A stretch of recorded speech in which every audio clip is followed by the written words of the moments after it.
today's session. This is entitled Fight or Fold High Stakes Decision Making When Litigation Looms. I just want to kick off with a home truth. When you set up a business and you employ people, you're taking on the risk. Whether you realize it or not, the moment you put someone on the payroll, you accept this new kind of liability.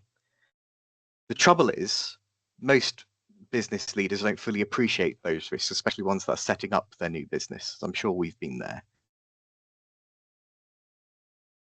And those fully realized until something happens, whether that be a grievance, a tribunal claim, a solicitor's letter.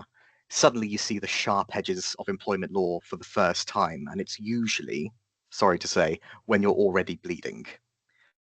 And that's what we're going to unpack today, because deciding whether to fight or fold isn't just about law.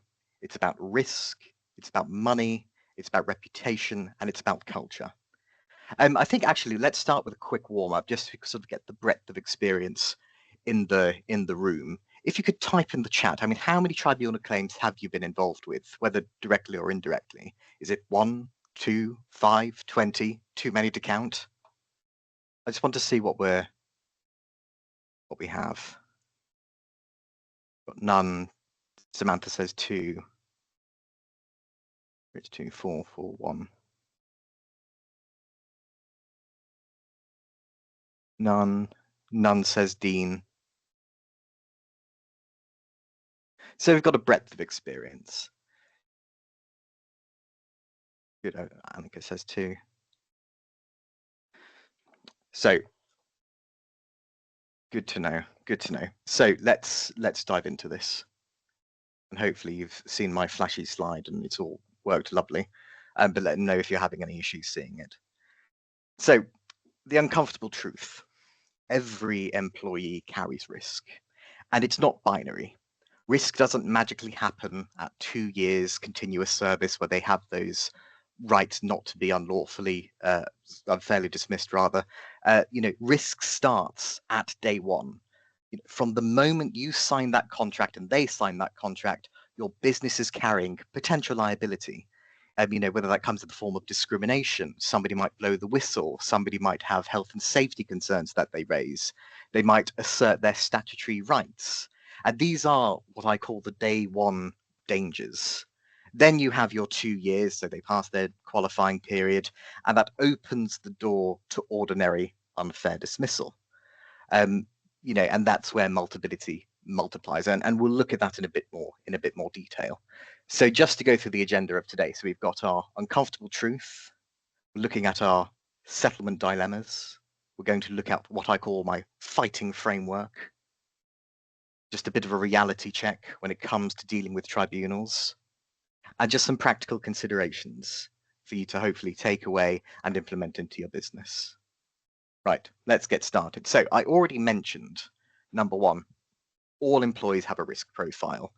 And again, I think it might be good to sort of illustrate with a story when I talk about what these dangers are, because the truth is that the waters, when you employ people, have always been dangerous. It's just depending on the size of the waves, right? And I remember I once advised on a business that dismissed an employee during his probationary period after he had raised safety concerns, and he was just 3 months in. The directors thought he was safe, short service, nothing to worry about. They weren't, because it became a whistleblowing claim worth tens of thousands. So, yes, risk spikes at or after 2 years, but don't kid yourselves. The risk is always there. All employees have a risk profile. I put in parentheses here, soon to be reduced. So you're all hopefully aware of James Rowlands's email blasts about the Employment Rights Bill, how Labour are looking to reduce that statutory qualifying period from 2 years to day one. We don't know at the moment until it hits the statute books. There's a lot of debate going on in the chambers at the moment, but let's just assume unfair dismissal as a day one right. You taking on a new employee, your risk just absolutely increases, and you need to sort of, I think, go back to recruiting policies, look at your vetting procedures, and think about who do I actually need in this role. And I don't need a passenger, I don't need bums on seats. I need, engine drivers. And I think that's probably where we'll see a lot of tackling of liability in the early stages. And I think this sort of drives nicely into when things do go wrong and the worst happens, you're faced with the question of, do we fight this claim, whatever it is, or do we settle it? And this isn't just a legal decision. I mean, 9 times out of 10, it's a commercial one. And that's what I want to go into now, which is the settlement dilemma. There's stigma, there's risks, there's hidden costs with settlement. So let's just talk about it for a second. It can feel grubby when we get a claim. We all know the story of, somebody's been off sick, they could have mental health problems, and some of them could be genuine, or some of them could be weaponized. And then it sort of feels like, well, we don't have enough evidence to combat the claim. So we kind of need to think about, well, I don't want to sort of spend all that money fighting something if it ends up in a pyrrhic victory. So it sort of feels a little bit grubby when it comes to having to pay somebody off for their own bad behavior. And that's a real concern because there's, fear if, there is fear of word getting out that suddenly, if you're the business that now pays people to go away, it's what the opportunists sniff out, and they sniff it out quickly. I do remember a client that we were going through this bit of a seismic change and a bit of a sector change, and it was weeding out the employees that weren't that great, but we just wanted a quick fix. And it came settlement after settlement after settlement. And then they realized that, well, that breeds that's a breeding ground for people wanting to get theirs. And so they'll do something, they'll go off, they'll claim everything under the sun, but then they'll just want some money to be paid out. So even though settlement can be quite damaging, it can also be a shield if it's used correctly, because it does cap your exposure. It frees up your leadership team from months of distraction, and it keeps the business out of the tribunal records or and off the front page of the local paper. I think the best way to sort of think about it, horrible as it is, think of it like paying a ransom. Nobody likes it. Sometimes it's cheaper, sometimes it's safer, and it's smarter than a full-blown rescue. The problem with that analogy is, as it is with settlement agreements, is that both people have to come to the table and want to settle it. Otherwise, what's the point? I once had a client who fought everything on principle. They won their case, but the legal bill came out to about, just rounding up to about £60,000. What was their reflection afterwards? Well, we should have just paid the 5,000 and moved on. Pyrrhic victory. So the best way to look at it is settlement is a strategic investment. Like anything, if you settle it too quickly, you risk losing weak. You risk looking weak. Sorry, and if you fight everything, you bleed resources. Yes, you could win, but equally you could not win. And bearing in mind that if you do lose, you're going to have to pay their costs and your legal costs, unless you've got insurance, and they've they've approved the monies, by the way. You're the one left paying the bill. So the art lies in knowing which battles are worth fighting. I think let's put this to a poll. I mean, how does your organization usually approach sort of claims? Do you settle it early? Do you fight hard? Or do you judge this on a case by case? What do you say?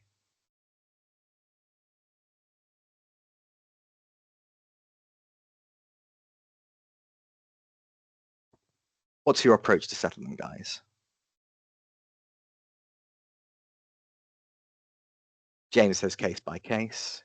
Case by case. Good. Yes, exactly. Exactly. So you're all there. You're all there. It's knowing about which ones to fight.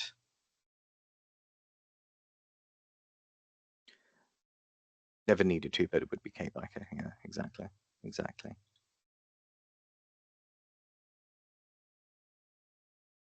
Good, good, good. And I think that's exactly the right thing, because sometimes a claim is just worth fighting.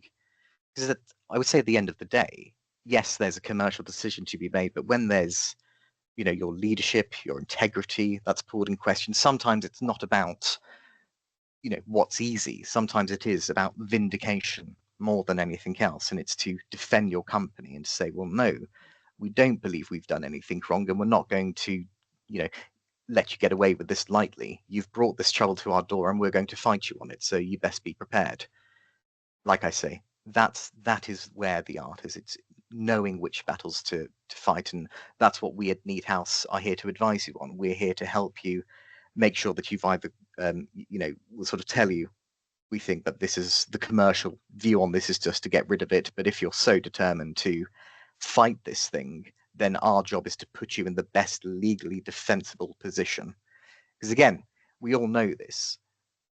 We have no control over whether an employee is going to bring a claim or not. If they do, they do. And we're just on the receiving end, and we have to deal with it. It's just how we deal with it that becomes more important. And as I say, sometimes it's just worth fighting. Speaking of fighting, I think that neatly segues into what I need to talk about here. And this is my approach to whenever it comes to assessing whether a claim is worth fighting or settling. And I would say step one, start with home truths. Look at yourself and say, what, with cold and discerning realism, is my claim? Do the facts and the law back me? Was the dismissal fair, procedurally sound? Are my witnesses and my records, are they going to be coherent? Will they tell a credible story? And that's what it is. About 9 times out of 10, it is one story versus another. It's he said, she said. It's just who is more credible. And I'll get onto that point in a bit more detail. So once you've assessed your claim, the next bit is to look at your opponents. Are they principled or are they positioning?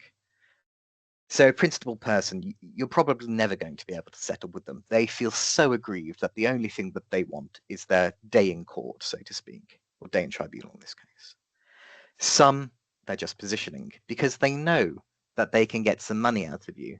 They can play, sort of the discrimination card. They can play the whistleblowing, and they're going to think, I'm going to make your life hell for the first, sort of couple of months. I'm going to throw everything at you.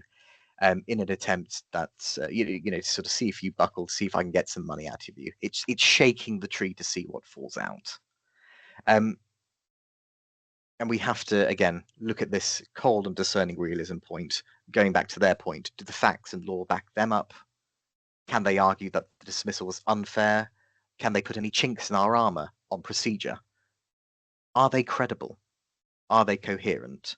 So even though they have a race discrimination claim, I mean, well, so what? It's just big words. It's just big words that might not mean anything. So we must interrogate it. And this is where ACAS is used as a weather glass. It sounds, ACAS, if you've dealt with them, it can be very bureaucratic, it can be very painful, but it is your first chance to read the room. I think I had one case where the ACAS officer didn't say it outright, but hinted that the claimant just wanted a reference to move on. And that was actionable intelligence that allowed a £2,000 resolution instead of £20,000 in legal fees. So as I say, ACAS isn't just a process, it's a weather report. Use it to pressure test. Of course, things may not get settled at ACAS, and as some people may know, sometimes we don't even get told by ACAS that the employee has approached them, and they give them leave to file a claim, and you just get an ET1, and you're going to have to sort of deal with it. But nevertheless, once that certificate is granted and ET1 comes, you're just going to have to defend it. And quite frankly, tribunals are blunt places. Not every claim is worth the fight. Not every settlement is surrender. But I think the worst position to be in is spending months of litigating a case you knew should have settled from the start. And then you sort of be turning to your finance director and explaining why you spent £30,000 defending an £8,000 claim. And I think this is probably what I was talking about before when I was talking about credibility and storytelling, because the tribunals will only care about 3 things. It's process, evidence, and credibility. Oops. And so let's just be clear slightly on evidence. because this isn't a criminal court, and we're not proving stuff beyond all reasonable doubt. We're just sort of saying what employment tribunals work on a balance of probability. They ask, is it more likely than not that something happens? So if you think 51%, 49%, that tips the balance. And it's probably even a bit more difficult in some instances than a criminal court where it's beyond all reasonable doubt, because your contemporaneous records become so powerful in that 51, 49% thing, right?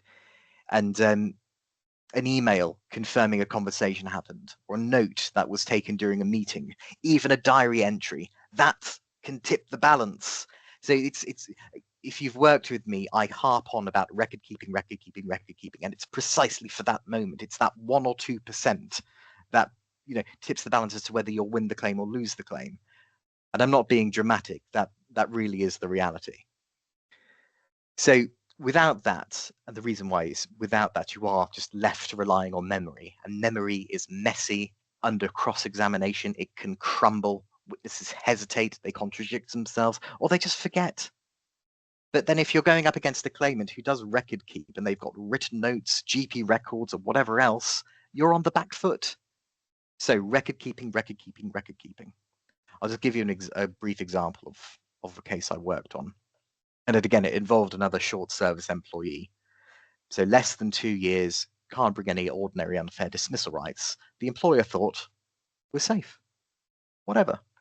But what it transpired is that he brings a discrimination claim on the grounds of race, i.e. that day one danger. When they were dismissed, and it was unrelated to it, I think it was to do with something he was stealing from. It was pretty clear why it was, but why he was dismissed. But in any event, he asked for an appeal. The employer refused, thinking it wasn't necessary because of the length of service. But of course, that refusal then gave the claimant ammunition to sort of put them in the discrimination claim. Tribunals look very closely at fairness and credibility, and by denying the appeal, the employer looked heavy-handed, and they couldn't disprove that the discriminatory element of the claim happened. And if your claimant's lawyers have a hook to argue that the process was unfair, believe you me, they are going to hammer it home, and they're going to bang you over the head with it. Now, does that mean that the employer automatically lost the claim? Well, no, of course not. The evidence of misconduct was so strong. But by refusing the appeal, the employer handed the claimant a procedural argument that weakened their position. And what should have really been a straightforward fight became very messy, very expensive. So the lesson is this. Even if you have someone who hasn't hit the 2 years, do not get complacent. Day one rights are in play. If they ask for an appeal, for example, refusing it puts you into trouble, because it's not just a tick box. It really isn't. It's often there to detect defects in your claim and their claim earlier. And without them, you're sort of leaving a crack in your armor, and that gets prized open at tribunal. So a few more practical considerations here.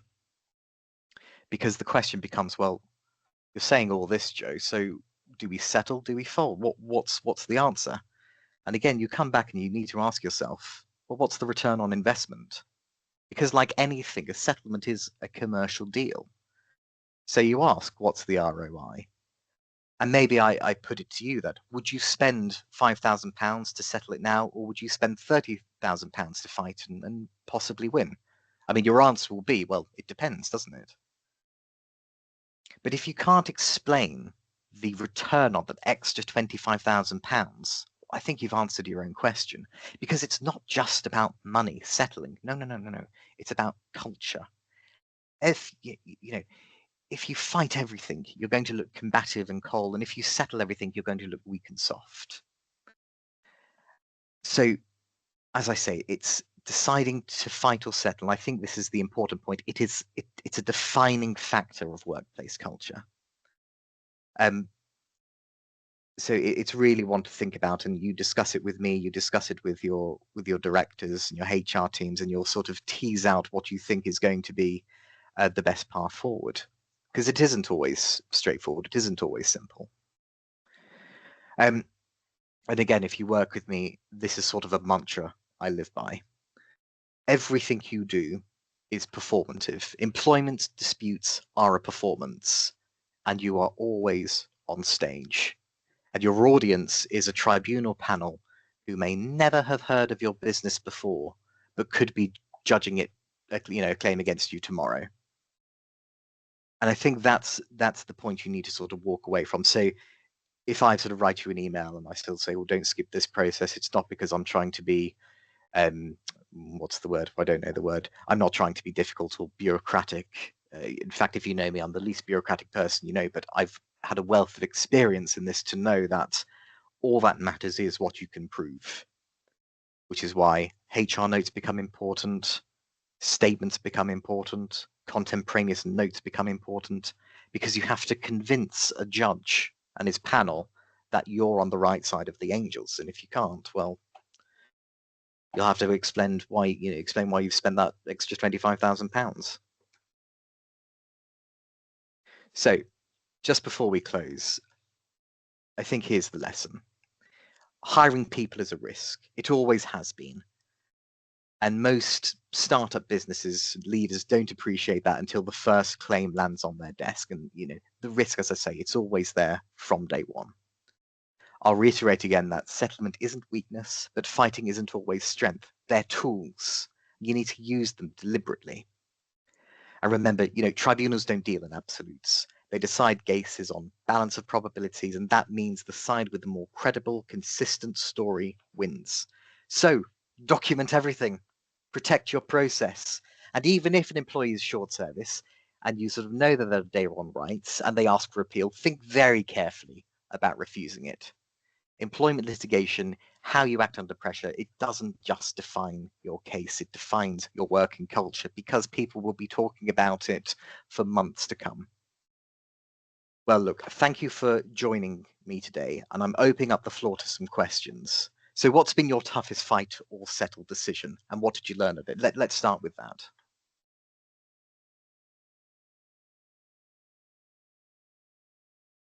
Any volunteers?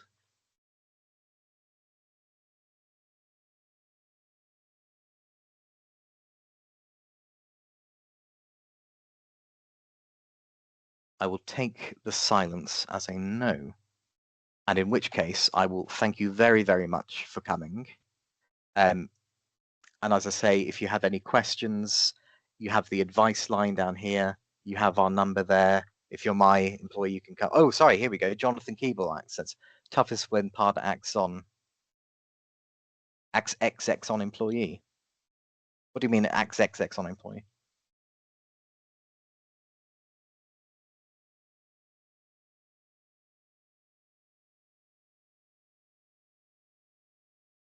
I think you might have to call me John. I don't know what you mean. I'm not sure if those X's are now kisses. Alrighty, folks. Look, I'll cut it there. But thank you again so much for attending. You know where I am. You know where we are. So give me a call if you have any questions. I wish you all a great day. Take care.